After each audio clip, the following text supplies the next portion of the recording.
So hi my dear friends, मेरा नाम है कुशल और आप सभी का वेलकम है केटीजी स्टडी यूट्यूब चैनल में। डियर फ्रेंड्स, पिछली वीडियो में आपने स्पीच के बारे में पढ़ा।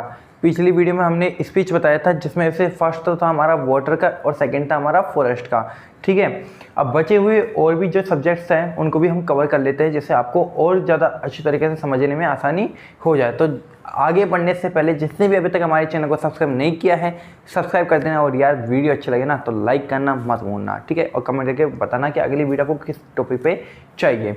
तो सबसे पहले हम बात करते हैं, जैसे हमने वाटर का बात करा, फॉरेस्ट का बात करा, ऐसे ही जो मेन टाइटल है हमारा, मेन इंपॉर्टेंस है ना, जो सब्जेक्ट हो सकता है वो हो सकता है हमारा कंप्यूटर का। ठीक है, इंपॉर्टेंस ऑफ कंप्यूटर्स। तो मैंने जैसे आपको बताया वो चीज़ें, अगर जिसने हमारी पिछली वीडियो नहीं देखी है जिसमें हमने पूरा डिफाइन कर रखा है स्पीच को कैसे लिखना है, किस तरीके से लिखना है आपको, तो नहीं देखा डिस्क्रिप्शन में लिंक है, जाके क्लिक करना, उसको वीडियो को देख लेना। ठीक है, तो जैसे हमने बताया कि दो चीज़ें हमने इंपॉर्टेंट लाइन बताई थी आपको, उसको तो लिख लेना है। चाहे कोई सा भी टाइटल हो उसमें ओनली टाइटल चेंज होता है और एज इट इज़ उसको लिखना पड़ता है। वो चीज़ें तो आप लिख लेना, फिर उसकी जो मेन टाइटल के अकॉर्डिंग बॉडी सेट करनी होती है ना, वो मैं आपको बताने वाला हूँ। ठीक है, सबसे पहले आता है हमारा importance of computers, water, forest, अब कंप्यूटर। इंपॉर्टेंस ऑफ कंप्यूटर का मतलब होता है जो हमारा कंप्यूटर है उसका महत्व, कंप्यूटर का महत्व क्या है उसके बारे में आपको बताना है।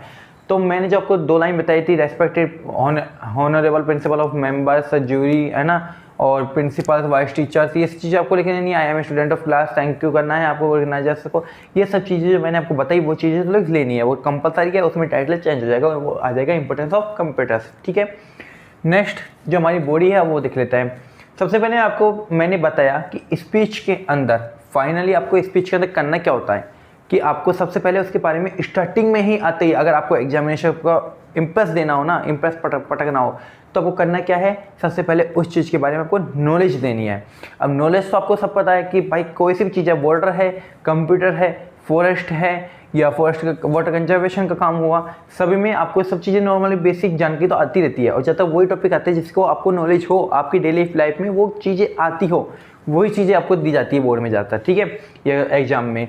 तो हम आगे क्या लिखेंगे नॉलेज में, कि जैसे कंप्यूटर है तो हम लिखेंगे we live in the age of science. देखो कंप्यूटर एक साइंस का ही पार्ट है, साइंस के थ्रू ही एक बना हुआ पार्ट कौन सा है, कंप्यूटर। तो हम कह सकते हैं कंप्यूटर के बारे में लिखने से पहले हमें साइंस के बारे में बताना होगा, सीधी सी बात है। We live in the age of science, हम साइंस के युग में रह रहे हैं।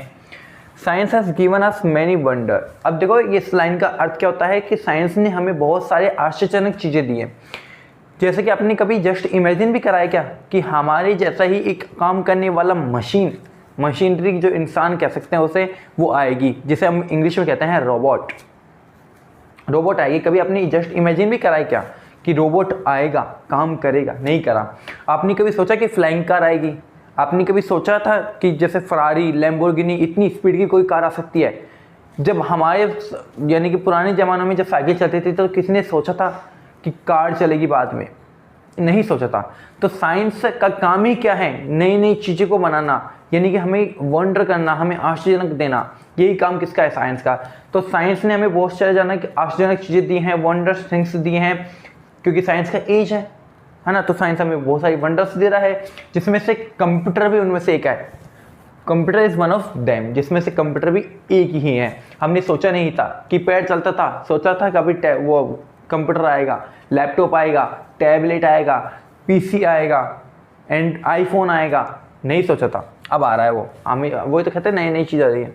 The present age can be called the age of computers, यानी कि जो वर्तमान का युग चल रहा है हमारा, प्रेजेंट एज है, उसे हम एज कह सकते हैं, किसका, कंप्यूटर का एज भी कह सकते हैं। क्योंकि आजकल जो भी काम हो रहा है सब कंप्यूटर से हो रहा है भाई। कोई तो है नहीं कि सीधा जाके ऑफिस में फ़ोन कर रहा है, आ रहा है, जा रहा है, नहीं। आज किसी को भी फाइल वाइल जमा करानी, कुछ भी कंप्यूटर के थ्रू करवा देता है। किसी को भी कुछ भी चीज़ का फॉर्म बनना हो, अप्लाई करना हो, कंप्यूटर से करा, हो गया अप्लाई शॉर्ट टाइम में। कंप्यूटर काम ही क्या होता है, शॉर्ट टाइम में किसी भी काम को कंप्लीटली कर लेना। ठीक है, it is use in various field, इसका कई यानी कि अन्य क्षेत्रों में भी, वेरियस फील्ड्स में भी इसका यूज होता है। एज बैंक, अब जैसे कि बैंक हुआ, ऑफिस हुई, हॉस्पिटल्स, स्कूल, etc, यानी कि bank, office, school, etc, hospital, इन सभी चीज़ों में हमारा जो कंप्यूटर है वो बहुत ज़्यादा यूज में आ रहा है प्रेजेंट टाइम में भी।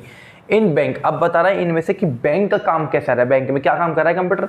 तो bank it can keep records of accounts, यानी कि जो बैंक के अंदर कंप्यूटर है तो बैंक के अंदर जो कंप्यूटर रखे में आए हैं वो कंप्यूटर के अंदर हम क्या करते हैं, अकाउंट्स की जो डाटा सेव करते हैं उसके अंदर, बैंक के अंदर जो अकाउंट है उसको, उसकी फाइलों को सेव करते हैं किसके अंदर, कंप्यूटर के अंदर। तो बैंक के अंदर कंप्यूटर का काम होगा अकाउंट को सेव रखना, ठीक है, अकाउंट के रिकॉर्ड को सेव रखना। इन मेडिकल, अब हॉस्पिटल का बता रहा है कि इन medical it can help in disease different disease, उसके यानी कि बहुत सारी जो बीमारी है उसके बारे में भी ये हेल्प करता है।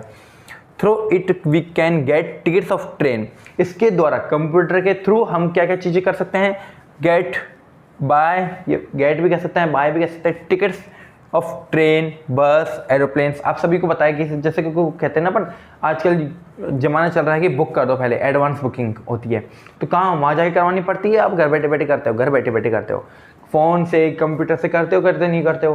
तो ऐसे ही जो कंप्यूटर है उसके अंदर टिकट्स होती है, बुक हो जाती है आराम से, ट्रेन की, बस की, एरोप्लेन्स की।